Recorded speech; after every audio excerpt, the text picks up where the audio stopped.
Hey guys, welcome back. I'm Laura Wilkie with Down Home with Lemon Pie, and I am going to share with you guys our best activities for traveling with little ones. All right guys, welcome back. If you missed my video from last week, you probably missed that we have a big trip coming up for our family. We are about to take our family of 7 little ones on a huge almost 30-hour road trip all the way down to Texas. Oh my goodness. So last week I shared with you guys our best tips for traveling with littles. This week for Mother Culture Monday is activities for traveling. All right, so I have a list here of all kinds of activities. You don't have to spend a lot of money to keep the kids entertained. Some of these are free.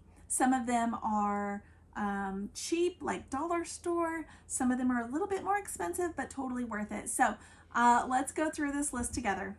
All right, so when I was really young, I went on a trip and my stepmom had packed a suitcase. She had gotten a small suitcase. It wasn't even big. I mean, it wasn't big. And she had filled it with all kinds of activities to keep my sister and myself busy during that road trip. She had coloring books and crayons. She had the little water games that have water and you push the buttons and the little rings would try to get on the little things. She had, I can't even remember all the stuff. It had snacks in there, all kinds of fun stuff. And I just remember, and this is kind of silly, but that is literally the only thing I remember about that trip. I mean, because it was just such a fun thing. It was so fun and I enjoyed it. I wasn't a kid who had traveled a lot as far as long car rides, and I don't even know how long our car ride was going to be. I want to say maybe 4 or 5 hours, but that made it so much better as a kid. So I was super excited. So I wanted to do something similar. This year and in years past, when we've gone on a long trip, I have gotten a backpack, and it is our activity backpack. And I fill it full of all kinds of activities and things. And then every hour, the kids get a new activity, okay? Now, my older kids are kind of good. They can entertain themselves. So this is primarily for my littler ones. But they get an activity each hour, and then they can choose to work on that activity for the full hour or not, but they don't get another activity until the next hour. So that way we don't blow through our whole activity bag in the first 20 minutes. So yeah, that's how it works. And these are some of the activities I have done in the past and that we are going to do for this trip. So the first one, so easy. This is like a go-to for all things. And it is the pipe cleaner with the beads. You get a pipe cleaner, you get a package of those, you get some of those pony beads, they slide right on. The kids can make bracelets because the pipe cleaners, you can just twist them around and, you know, pull them up, and you've got pipe cleaner bracelets. They will make bracelets for everybody in the car. I hope you're ready to wear them. And yeah, they're super easy, but again, something that keeps them busy and entertained. Put the beads in like a baggie or a cup, and they can put the cup in their cup holder so that they don't lose them all over the place. And yeah, but we'll probably have a big kid sitting nearby just to kind of supervise.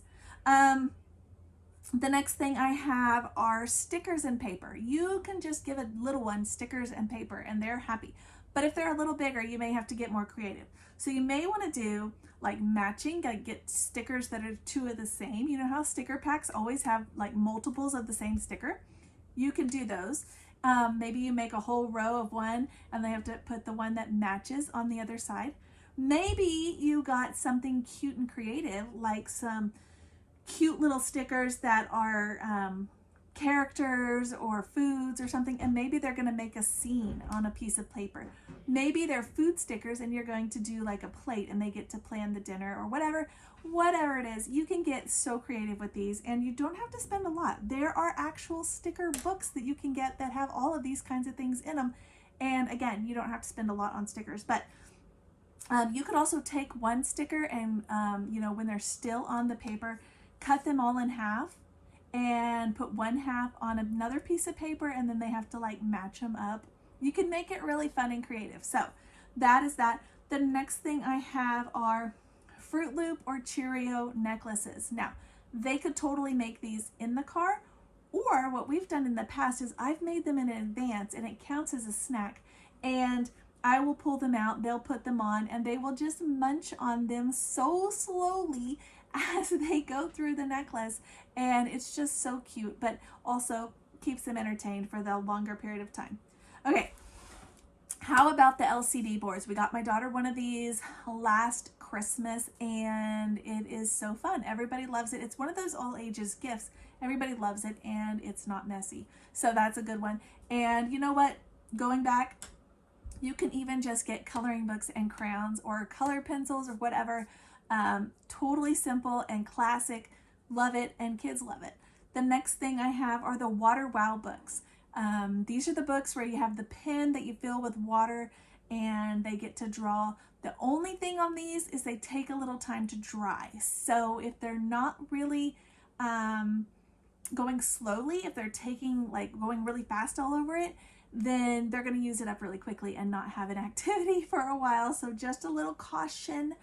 Now, what about new small toys? Brand new toys, but that are new, that are small little things. I'm thinking like little cars, little animal sets of those little tiny animals, things that are at the dollar store, basically. And you give them a couple of those and they will be happy for a while, hopefully for that full hour that you need them to get. Fidgets, everybody loves fidgets. And when you think about it, like fidgets, that's kind of a new word. We didn't have fidgets when I was a kid as far as that word, but in reality we did. We had Rubik's Cubes, we had like the slap bracelets, we had those little plastic things that were like little mazes and the kids had to find the little beads through the maze. We had all of that kind of stuff. So those kinds of things, or even the newer fidgets that the kids have, that kind of stuff will keep them at least something busy in their hands so they're not just losing their minds, and you're not losing your mind, just saying. So the next thing I have are interactive books. Interactive books that will keep them entertained. That if you have a kiddo that gets car sick when they read, this may not work. I have a hard time reading in the car too. But for kiddos that don't have that problem, or for little bitty ones like babies, I Spy book, Look and Finds, the ones that have things that slide out or pull in, or the polka dot, is that what they're called? The polka dot ones that are books and you push the little little things. There's so many of these, so many little interactive options that you can find. And if you're looking for something that's device free, that may be a good way to go. Okay. The next thing I have are car card games. Did you even know a thing existed? Car card games. We have found several just at the thrift store actually, and I just keep them in the glove box, and the kids get them out and play with them. But some of the ones we have are Road Trip, I Spy, Car Bingo. That was like the only game there was when I was a kid. We had to make up our own games. I'm just saying. And I saw a new one. It's by the What Do You Meme people that made that game, and it is called Shotgun Road Trip. It looks really fun. They do have a kids version, but honestly, just from looking at the ads, I think the adult version would work too. But yeah, looks super fun. Let's see. You know what? Why don't we refresh our memory on some of the classic games we played as a kid and teach them to our own kids? So, Hangman, the dot game. Did anybody play the dot game? Tic-tac-toe, so simple. And MASH. And if you are a family like we are that doesn't really encourage dating until they are ready, you can do whatever you want for MASH. You can make it all kinds of things besides their spouse and all of that. It can have all kinds of things. So get creative with that one. Maybe it is about they went on a trip and these are all the things they saw and did and ate and whatever. You can get creative. Maybe they went on a safari and here's what happened. And they can go through the MASH. If you don't know what MASH is, you need to Google that. It's the thing where you do the little spiral after you filled it in, and then you count and you cross them off as you go, and it's a big funny thing. What about conversation starters? Table Topics is our favorite. It's the one we have, and You can do all kinds of little questions. You will find out so much about your family with these, I promise. Another one is Would You Rather. We have the Would You Rather Kids book, and the kids love it. They go through it. They love it. They love it. Yeah, so if devices are okay in your home, obviously devices are a good car activity. Games on their devices, audiobooks, podcasts, so many options with they have a device. So if you're a family that doesn't do devices though, I hope I gave you enough ideas to get you through your trip happily and not losing your mind. So thank you guys for watching. This is Mother Culture Monday, and I will see you guys next time.